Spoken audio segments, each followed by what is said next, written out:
नमस्ते, मेरा नाम है योगेश और आप देख रहे हैं गोरखपुर वॉइस। जो लोग कहते हैं कि स्वर्गीय पंडित हरिशंकर तिवारी जी के जाने के बाद उनके बेटे उनकी विरासत नहीं संभाल पा रहे हैं, आज उन्हें ये वीडियो जरूर देखनी चाहिए।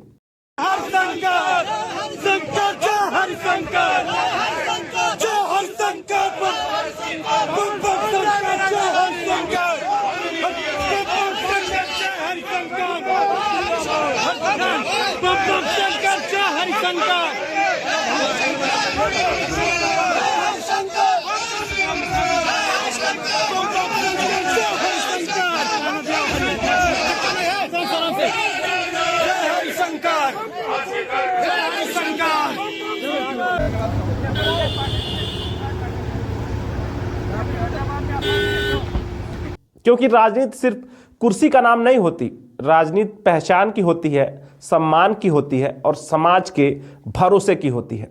और आज हम बात करने जा रहे हैं उस भरोसे की जो एक बार फिर से लगता है कि ब्राह्मण समाज स्वर्गीय पंडित हरिशंकर तिवारी के परिवार पर जता रहा है।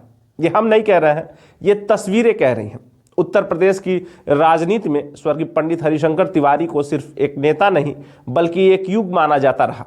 पूर्वांचल की राजनीति हो, ब्राह्मण नेतृत्व की बात हो या सत्ता के गलियारों में प्रभाव की, हर जगह उनका नाम अपने आप बोला जाता था।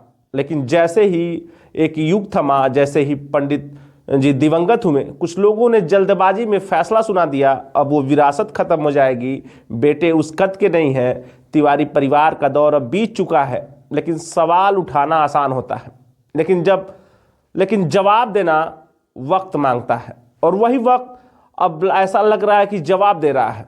मौका था अयोध्या स्थित चाणक्य बैठक का। ये कोई आम सभा नहीं थी, ये बैठक थी पूर्वांचल और अवध के ब्राह्मण नेतृत्व की। आसपास के जिलों से ब्राह्मण समाज के प्रभावशाली चेहरे, वरिष्ठ नेता, युवा प्रतिनिधि सब मौजूद थे। और इसी बैठक में पहुंचे स्वर्गीय पंडित हरिशंकर तिवारी के छोटे पुत्र पंडित विनय शंकर तिवारी। अब जरा गौर कीजिए, ये कोई सरकारी मंच नहीं था, यहाँ कोई पार्टी का कार्यक्रम भी नहीं था, ये समाज का मंच था, ब्राह्मण समाज का मंच था। और वहाँ जिस तरीके से विनय शंकर तिवारी जी का स्वागत हुआ, वो अपने आप में एक संदेश था कि ब्राह्मण समाज के दिल में आज भी कहीं ना कहीं पंडित जी के परिवार के प्रति वो प्यार, अपनापन और भरोसा जता रहे हैं। तालियां, सम्मान, खड़े होकर अभिनंदन, ये सब जबरन आप नहीं करा सकते किसी से भी। ये तब होता है जब समाज मान लेता है कि हाँ, ये नेता हमारा है।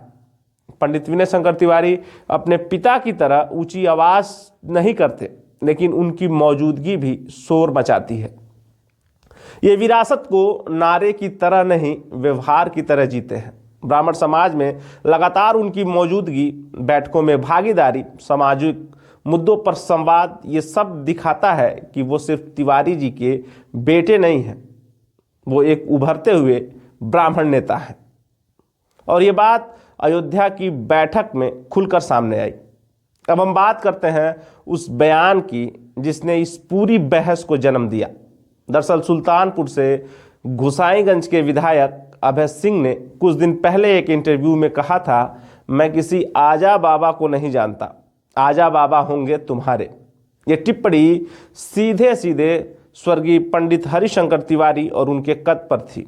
राजनीति में असहमति हो सकती है, लेकिन इतिहास को नकारना आसान नहीं होता। और शायद इस बयान का जवाब किसी प्रेस कॉन्फ्रेंस में नहीं बल्कि अयोध्या की उसी बैठक में मिल गया जब पंडित विनय शंकर तिवारी अयोध्या पहुंचे। जब वो अयोध्या पहुंचे तो वहां किसी ने नहीं पूछा कि आखिर आप कौन हैं, सब जानते थे। किसी ने नहीं कहा आपके पिता कौन थे, सब याद रखते हैं। और यही अभय सिंह के बयान का सबसे बड़ा जवाब था। जहां एक नेता बयान देकर सुर्खियों में आता है, वहीं दूसरा नेता सम्मान पाकर इतिहास में दर्ज होता है। अयोध्या की यह बैठक सिर्फ एक कार्यक्रम नहीं था, ये संकेत था कि ब्राह्मण समाज अब विकल्प तलाश रहा है।